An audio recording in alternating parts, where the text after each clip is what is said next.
At 7:42 in the morning on April 7, 1945, a thin mist hung over Kure Naval Yard. Engineer Kikuo Fujimoto stood beneath the immense shadow of the battleship Yamato, the largest warship ever built by human hands. He adjusted his cap as welders shouted along the docks, their sparks fading into the pale sky. The ship's hull gleamed like a mountain of armor. But Fujimoto's stomach turned. He knew the mission was not one of triumph, but of sacrifice. The great vessel would soon leave port, carrying thousands of men toward a destiny sealed long before the officer wanted written down. The ship's anti-air defenses were outdated, and her armor was never tested against the kind of bombs now carried by American planes. Beneath the shining deck, hydraulic pumps leaked under pressure, ventilation shafts became funnels for fire, and radar coordination was hopelessly slow. Fujimoto had seen the blueprints and felt the dread between their lines. That the deck burned so hot the paint boiled off the steel. 20 bombs, 15 torpedoes, and the sea swallowed her whole. He had been part of the inspection team afterward, pulling fragments of. He filed a report warning that no ship, no matter how thick its armor, could survive being blind to the sky. The answer came back polite, final, and cruel. Pilot error, not design flaw. Fujimoto stopped arguing after that. But each night, when the dockyard grew quiet, he would stare at the black water and imagine the cries echoing from beneath. The ghosts of Musashi were still talking, and they whispered what Yamato was about to learn. There were things the manuals could not teach, things a man learned only by touching metal that had burned. Fujimoto could still feel the vibration of the hull under his boots when air raid sirens wailed. He had seen how steel reacted to heat, how it buckled from shock rather than shrapnel.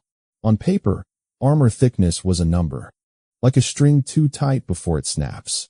He traced a gloved finger along the weld lines and felt the tension trapped inside, a silent pressure waiting for release. The ship was alive, but she was straining against her own weight. Engineers called it thermal stress. Fujimoto called it a heartbeat before collapse. He wrote another note, marked urgent, and placed it on the desk of his superior. It came back stamped in red ink, with intolerance. That phrase haunted him more than the air raid sirens. With intolerance meant safe on paper, but death in reality. By the spring of 1945, the Kure Naval Arsenal was no longer the proud cathedral of engineering it once had been. The paint on the cranes was flaking, the workers were gaunt, and half the tools came from scavenged workshops. Every week brought new air raids and new shortages. Copper wire was replaced with scrap, bolts with mismatched threads, and men with boys. Yet the orders from Tokyo still arrived on crisp white paper, typed neatly in black ink, demanding perfection that no one could afford. Fujimoto had tried again and again to bring his concerns through the proper channels. He wrote about the weakened bulkheads, about the cracks forming in the secondary fuel lines, about the vibration patterns that meant structural fatigue. The reports climbed the ladder, then vanished. Weeks later, an envelope would return with the same verdict printed in formal language. The condition was within specification. The vessel was seaworthy. It was not bureaucracy alone that killed innovation, it was fear. The war had turned the empire inward. To question a design was to question loyalty. Engineers who spoke too loudly were reassigned to remote posts or quietly disappeared. Would sail as planned. The emperor himself had approved her final configuration. Any further modifications were unauthorized and unnecessary. Fujimoto bowed low, his forehead nearly touching the table. He walked alone through the shipyard. The night was heavy with the smell of oil and salt. Sparks flickered in the darkness as welders worked under blackout curtains. Somewhere in the distance, debated whether it was acceptable to admit a mistake. The next morning, a junior technician approached him quietly. The boy had heard rumors that Fujimoto had tried to warn the command. He asked in a whisper, "Sir, is it true the ship can be broken by the air?" Fujimoto looked at him and hesitated. Then he answered softly, "Not by the air, but by the weight of pride." That phrase would follow him through the days that remained. Each order he received from above was written in perfect grammar but sealed with silence. They said the mission was glorious. They said the crew would honor the nation. They did not say what every man at the dockyard already knew, that there was no return plan, no fuel for a comeback, and no faith in survival. When the final inspection came, Fujimoto stood with his clipboard as officers marched along the deck, checking boxes and saluting symbols. He watched them tap the steel with their gloved hands and smile, as if the sound of metal could prove invincibility. He kept silent. He had learned that silence was the only armor left to men who knew too much. That night, when the ship's sirens moaned too, sometimes the greatest act of duty was disobedience, and sometimes the most dangerous rebellion was to care. It began with a whisper in the dark, somewhere between duty and desperation. Iron, its size dwarfing every human who dared to touch it. Fujimoto walked among them with his clipboard, the paper spotted with oil and ash. He no longer cared about reports. He cared about what he could still change. He had an idea that had been dismissed months earlier, a crude shock absorption method using recycled oil drums and spare plating to cushion the ammunition chambers. It was not elegant, not official, and certainly not approved. But it might delay a chain explosion if the magazine was ever hit. He gathered 3 trusted men from his team, all veterans of Musashi's construction. They met after hours in a storage hangar, pretending to count spare bolts while planning what could be their last act of rebellion.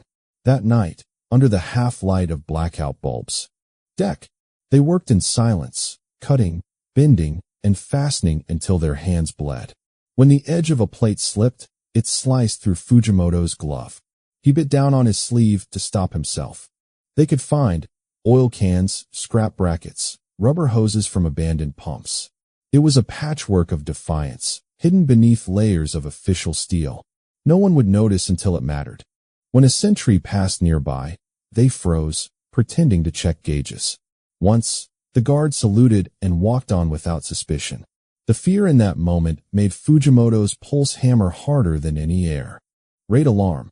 On the 5th night, one of his men hesitated.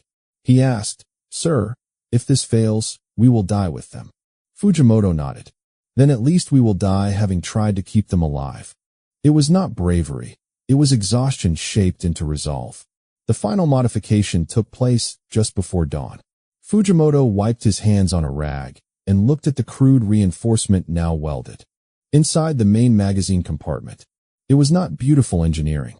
It was survival disguised as scrap.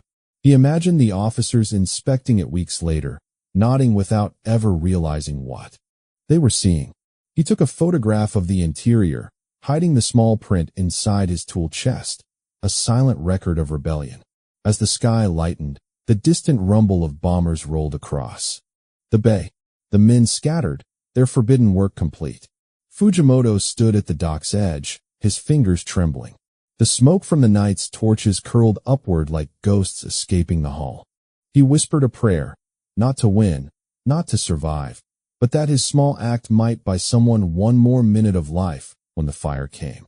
The next day, officials from the Naval Ministry arrived for Hart. When the inspection ended, he exhaled for the first time in days. The Yamato would sail soon, and whatever came next would be beyond his control. That night he returned home, his uniform smelling of rust and diesel. His wife asked why his hands were bandaged. He told her it was from routine work. He did not tell her that he had just broken the highest law of his profession. She poured him a cup of tea, and for a moment, the sound of the kettle drowned the distant thunder of another air raid. In that silence, Fujimoto finally felt what true fear was, not of punishment, but of knowing that everything he loved would depend on steel he had touched with his own bleeding hands. On the morning of April 7, 1945, the Yamato left Kure. Under a gray sky, the crew stood at attention as the band played a thin, trembling anthem that vanished into the sea wind. No one said it aloud, but they all knew there was not enough fuel for a return voyage. The order was simple: sail south toward Okinawa and fight until destroyed. It was not a mission. It was a funeral procession with engines. As the battleship plowed through rough waves, the corridors smelled of fuel and salt. Somewhere deep in the hull, beneath the armored decks, His hidden reinforcements waited like a secret prayer welded into metal. At midday, lookout spotted. The sound was like tearing canvas mixed with thunder. Fujimoto felt it through his chest before he heard it in his ears. Then the ship shuddered. The first bombs hit. Above deck, the world became fire. Anti-aircraft gunners screamed coordinates through the smoke. The guns thundered, belching shells that barely reached their targets. The air filled with fragments of burning metal. The pressure released through the modified plating. The blast did not chain into the central magazine. The oil drums he had welded acted as shock cushions, absorbing part of the force. The lights flickered, but the bulkheads held. Men nearby stared at each other in disbelief. Someone yelled that the compartment was stable. For a fleeting moment, hope existed. But the sky was merciless. More than 300 planes descended, wave after wave. Each pass carved another wound into the giant's body. The Yamato listed to port as torpedoes struck her side. Steam burst from ruptured lines, flooding the air with the smell of burning lubricant. Fujimoto felt the deck tilt under his boots. He knew the ship was dying, but he also knew his work had bought them time. A few extra minutes to save the wounded, to send last messages, to face death with open eyes instead of sudden oblivion. He climbed toward the upper deck. The air was a storm of smoke and fire. Men ran without orders, some carrying hoses, others dragging the injured. The sky was black with planes. He could see the bombs falling through the clouds like molten rain. The ship groaned, metal bending in agony. Somewhere beneath him, the heart of the Yamato, the very magazine he had tried to protect, began to glow with heat. Fujimoto reached the railing and looked out at the sea. Flames reflected on the waves, turning them red. He thought of his wife, of the quiet nights by the harbor, of the sound of hammers echoing across empty docks. He whispered a single line to himself. At least she fought. Then the horizon exploded. A final bomb struck near the main turret. The shock wave tore through the decks, igniting the ammunition stored deep below. The sound was beyond. Pride of an empire ceased to exist in less than a minute. Fujimoto never made it off the deck. Witnesses from escort ships later said they saw a figure standing near the bow as the explosion bloomed, one hand raised against the light. Whether that was him or just another soul waiting to be unmade, no one would ever know. But somewhere within that inferno, the forbidden fix had done what it could, delaying death long enough to give meaning to a hopeless fight. The news reached Kure 3 days later, carried not by official telegrams, but by rumor. The coded transmissions had stopped. At noon on the 7th, the radio operators said the last message from the Yamato was half a sentence drowned in static, something about magazine secured. Then nothing but white noise, stamped with the seal of the Imperial Navy, and pinned to the bulletin board beside the workshop. No names, no survivors, no details. The men stood in silence, staring at it as though it were a photograph of the sun, something too bright to look at directly. Fujimoto's tools were still on his bench. His locker was sealed, his records archived. But his presence lingered. The younger allowed. In wartime Japan, to question failure was treason. But slowly, as the weeks passed, fragments of the truth began to surface like wreckage after a storm. One of his assistants folded it into his diary and told no one. Months later, when American occupation officers arrived to survey the ruins, they interviewed former engineers about design flaws. Nakahara said nothing. Others admitted, quietly, that the ship had been doomed before it sailed. They spoke of vibrations that had grown worse with every voyage, of weld seams that groaned under pressure, of orders that forbade even minor adjustments. Each confession was a small rebellion whispered over cups of rice wine in darkened rooms. By late summer, Japan had surrendered. The empire that had demanded silence now lay in ruins, its symbols scattered across the sea. The engineers returned to their homes, to families who hardly recognized them. But they carried the memory of that day like a. But it was closer to a confession. They spoke not of glory or victory, but of the quiet acts that no one recorded. One man told of how Fujimoto had welded at night, bleeding through his gloves. Another swore he had seen him pray by the dry dock before the ship sailed. No one knew how much of it was truth, how much myth. But they all agreed on one thing. He had known. When occupation. Scientists examined the surviving blueprints. They found anomalies in the final revision, small notes in a different handwriting, suggesting the addition of internal reinforcement near the magazine. Compartments. No record explained who wrote them. The analysts assumed they were clerical errors. But among the Japanese engineers who had worked there, the rumor spread that those lines were Empire to save a crew. That is, Fix had not saved the ship, but had bought precious minutes that allowed hundreds to escape the inferno. No document confirmed it, but survivors from the escort. Destroyers swore they saw lifeboats drifting through the smoke, men alive who should have died instantly. Whether it was luck, design, or divine irony, they could not say.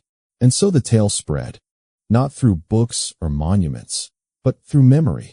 A legend whispered among engineers, mechanics, and men who understood what it meant to be bound by rules and haunted by conscience.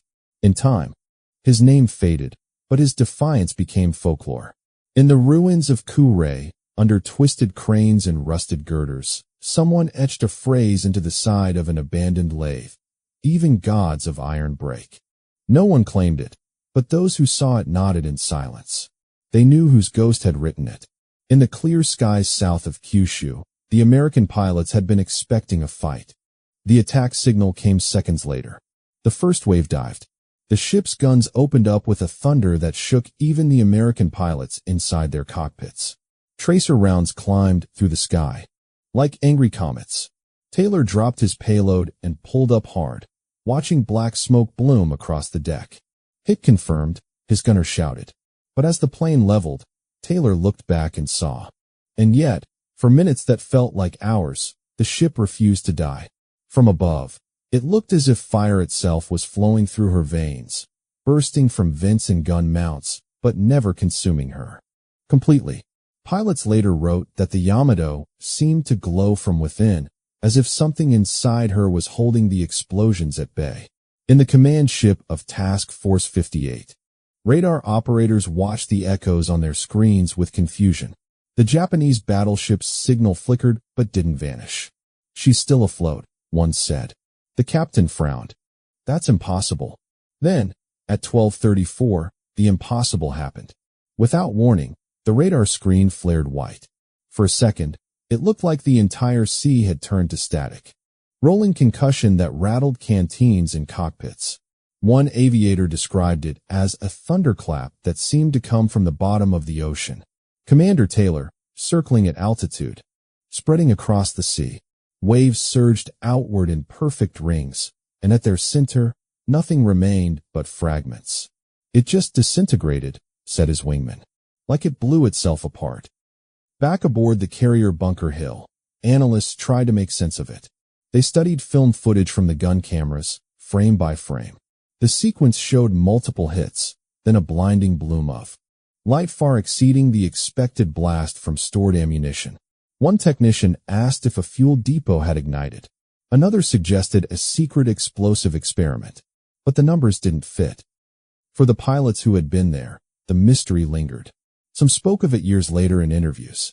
They remembered the heat on their faces even at high altitude, the way the blast wave caught their planes like a giant's hand. One recalled seeing a silhouette, a tiny dark figure standing near the bow as the explosion began. "Could have been a trick of the light," he said, "but it looked like someone saluting." Naval historians would later call the destruction of the Yamato the symbolic end of the age of battleships. But for the men who watched it happen, it was something else.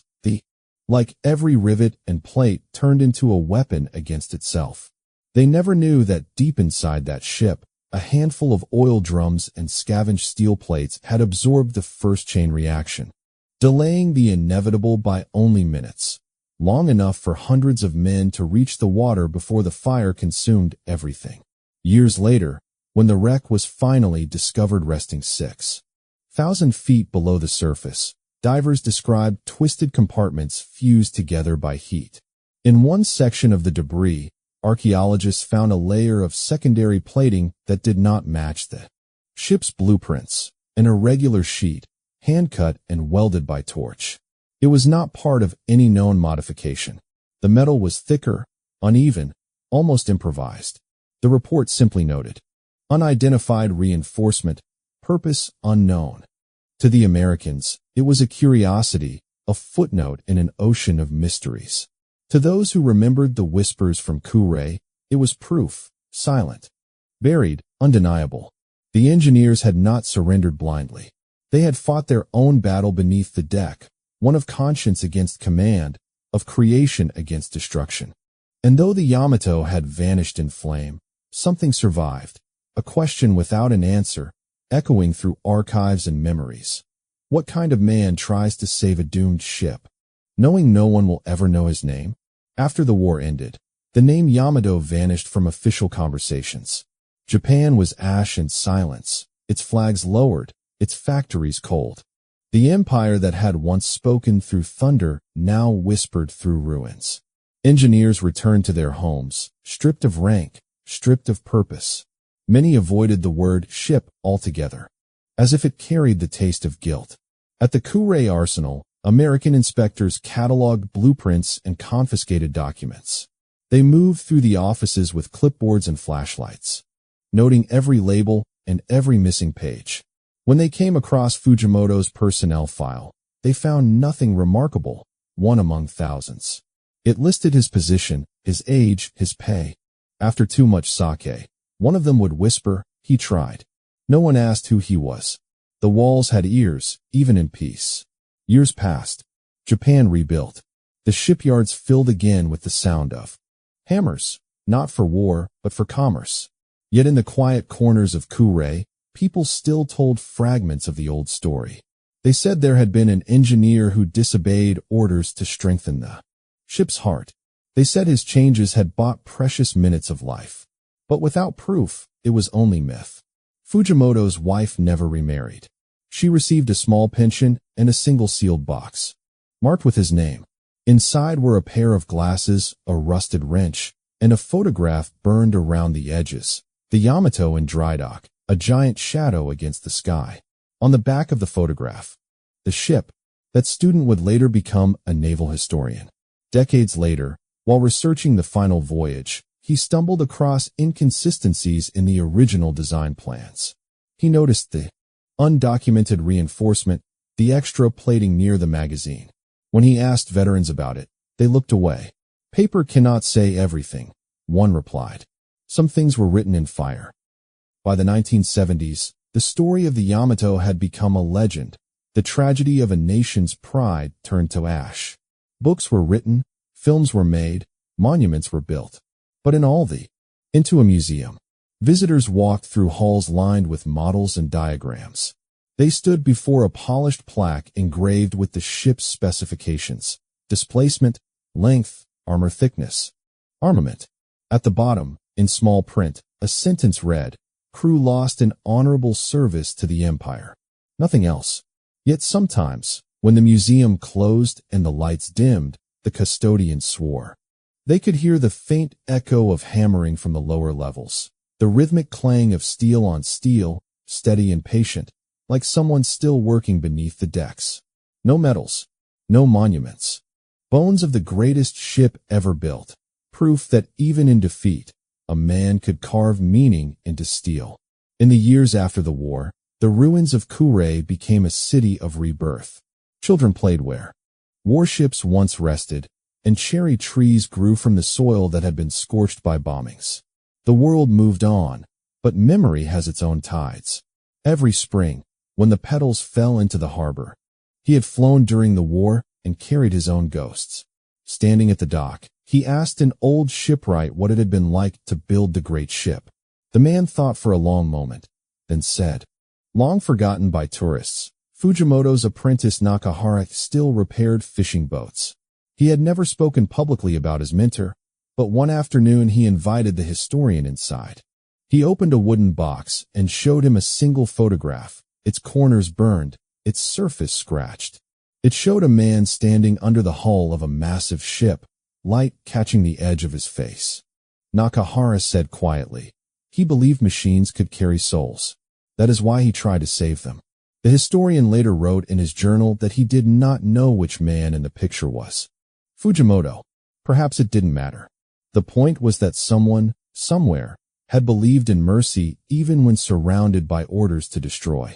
Decades later, when sonar mapped the Yamato wreck in detail, Japanese and American researchers worked side by side. They traced her outline across the seabed, a fractured monument to human ambition. Near the shattered midsection, they found a cluster. How rebellion can take the shape of compassion, and how history often forgets those who deserve to be remembered most. Sometimes it comes from a man crouched in the dark, his hands trembling, choosing to act when obedience would be easier. Fujimoto's name may never be carved into marble, but his spirit remains, even if it does not know the name.